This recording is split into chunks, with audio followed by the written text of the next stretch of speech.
Masih dengan Roy Suryo dan kawan-kawannya. Sekarang Roy Suryo dan kawan-kawannya bersama purnawirawan TNI, ya walaupun tidak semua purnawirawan TNI ya, ingin menurunkan Gibran dari wakil presiden. Apakah mereka lupa kalau Gibran itu dipilih oleh rakyat Indonesia? 58% rakyat Indonesia percaya kepada Gibran sebagai wakil presiden. Percaya kepada Pak Prabowo sebagai presiden. Hal ini seolah-olah menunjukkan bahwa mereka tidak menerima kekalahan. Entah apa yang dipikirkan, ingin memakzulkan Gibran dari wakil presiden. Ya, kalau dipikir-pikir, kayaknya mustahil sih ya untuk menurunkan Gibran dari wakil presiden. Secara kinerjanya baik, bagus.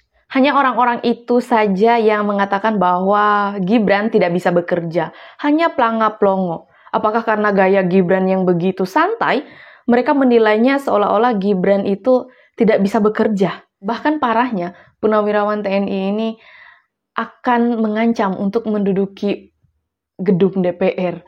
Ya silahkan saja, itu hak mereka ya. Tapi ya tidak semudah itu pastinya. Kalau hanya alasan mereka mengatakan Gibran itu tidak bisa bekerja, pelangak-pelongo, hanya karena alasan itu mereka ingin menurunkan Gibran, kayaknya sangat-sangat tidak mungkin sekali ya. Tidak menyukai ayahnya, imbasnya ke anaknya juga ya. Kenapa orang-orang ini begitu tidak puas dengan Pak Jokowi serta keluarga? Seperti iri melihat satu keluarga maju begitu. Dari Pak Jokowi menjadi presiden, sekarang Gibran menjadi wakil presiden. Padahal Gibran menjadi wakil presiden itu kan bukan atas permintaan bapaknya. Tapi karena Pak Prabowo yang memilih Gibran untuk menjadi cawapresnya pada saat itu ya. Dan sekarang Pak Prabowo serta Mas Gibran sudah menjadi presiden dan wakil presiden yang sah dipilih oleh rakyat. Dan sudah sah diputuskan oleh KPU. Di video aku kali ini ada beberapa video menarik yang akan aku ajak teman-teman untuk lihat. Dan nanti teman-teman bisa ketik-ketik di kolom komentar untuk komentarnya seperti apa. So kita langsung gas ke videonya. Ya kalau saya katakan ini pelangak pelongo, nggak pantas jadi wakil presiden yang mau memimpin bangsa sebesar Indonesia yang hampir 300 juta penduduknya ini. Sebelumnya. Oh, jadi karena penilaiannya Mas Gibran itu di mata mereka pelangak pelongo gitu ya. Padahal kan memang stylenya Mas Gibran itu santai.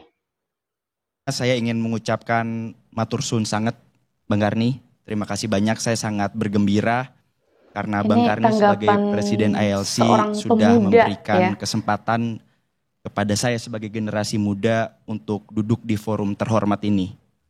Tentunya ini menjadi sebuah pertanda bahwa memang anak muda sudah saatnya mendapatkan ruang dan tempat di Republik ini memberikan kontribusi serta sumbangsih nyata untuk kepentingan bangsa dan negara. Harusnya kalau saya boleh menyarankan sebagai generasi muda, narasi-narasi yang harusnya dibangun, diskursus publik yang harusnya hadir di tengah-tengah kita semua adalah narasi dan diskursus publik yang konstruktif. Ini tidak baik bagi pendidikan politik kami sebagai generasi muda. Bagaimana kemudian sebuah kebijakan bisa dipengaruhi oleh tekanan-tekanan ini? Yang saya ingin tanggapi nih, mohon. Sebentar, kenapa ada orang tua ini di sini? Ya, kembali lagi ada sosok anak muda yang gimana ya, kalau anak muda tuh yang ngomong kayaknya enak gitu dengernya ya.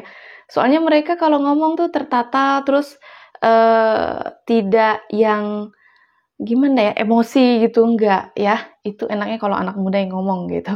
Oke, next. Tanggapi nih, mohon kata-kata terus, inilah contoh anak muda. Saya ini contoh anak muda yang diberikan kesempatan bersaing pada zaman Bung Karno. Pak Harto. Saya bebas tes masuk perguruan tinggi, saya bebas masuk BPPT, saya mencapai karir tertinggi semua sebagai anak muda. Bukan sebagai tim sukses anak muda. Apa Pak? Saya eselon 1 39 tahun, itu anak muda. Janganlah bangga anak muda menjadi. Jadi dia membanggakan diri gitu ya. Oke. Kayak memberi contoh ya. Oke Pak, oke. Tim sukses anak muda yang lewat pintu jendela yang tidak sah. Itu yang saya ingatkan. Jadi itu biasa saja. Jadilah orang sukses anak muda yang persaingan dengan sehat. Dengan intelektualitas, dengan moralitas, dengan persaingan sehat. Itulah anak muda. Jadi jangan menjadikan kesuksesan Gibran seakan-akan kesuksesan anak muda. Lah, emang iya toh Pak? Ya, maksudnya itu sebagai contoh gitu loh.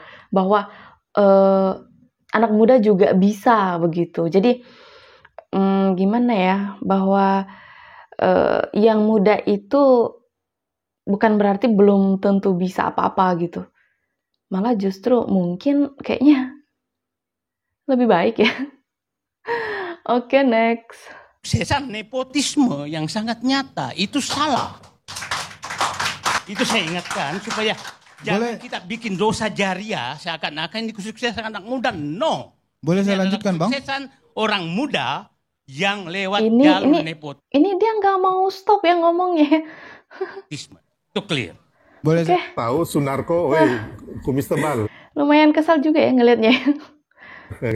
Kau pikir kita takut sama kau? Kau ini dulu ya kan, yang dulu ditangkap karena kasus makar.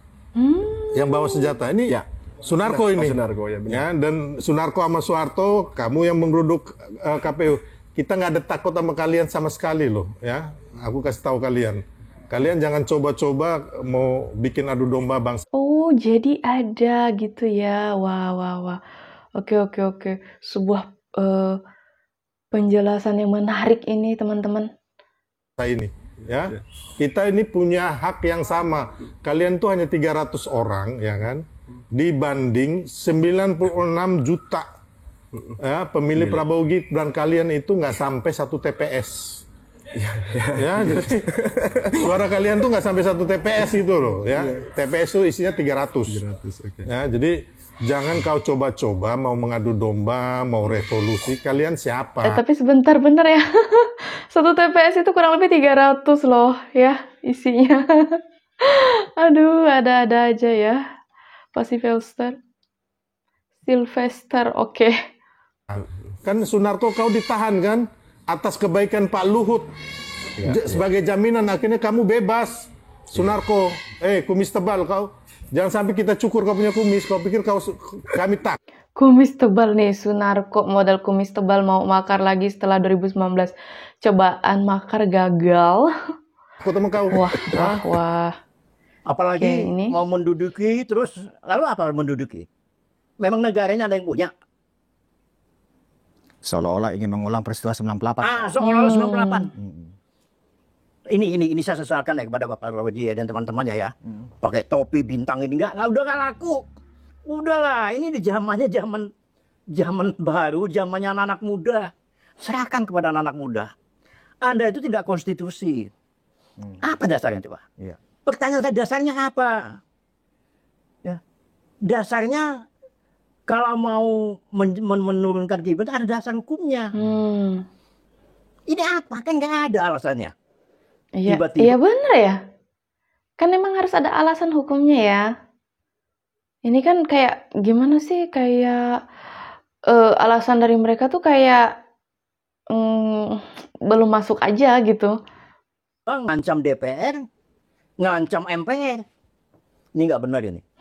Jadi saya sarankan kepada teman-teman relawan, sabar saja, nggak usah ini, biar kita berhadapan dengan mereka. Ya jangan terpancing. Ya mereka ini lagi cari panggung. Cari panggung, cari apa gitu. Itu yang saya nggak suka ya. Jadi saya melihat ini kelompok kecil ini. Di Pites juga selesai urusannya. Jadi relawan nggak takut ini Pak? Nggak ada sedikit pun kita tidak akan takut. Catat itu Pak. Ya. Jadi nggak usah kita tuh nggak usah gertak sambel lah. Purnawirawan dan prajurit TNI ancam akan duduki DPR MPR. Karena apa? Surat pemakzulan Mas Gibran tidak digubris.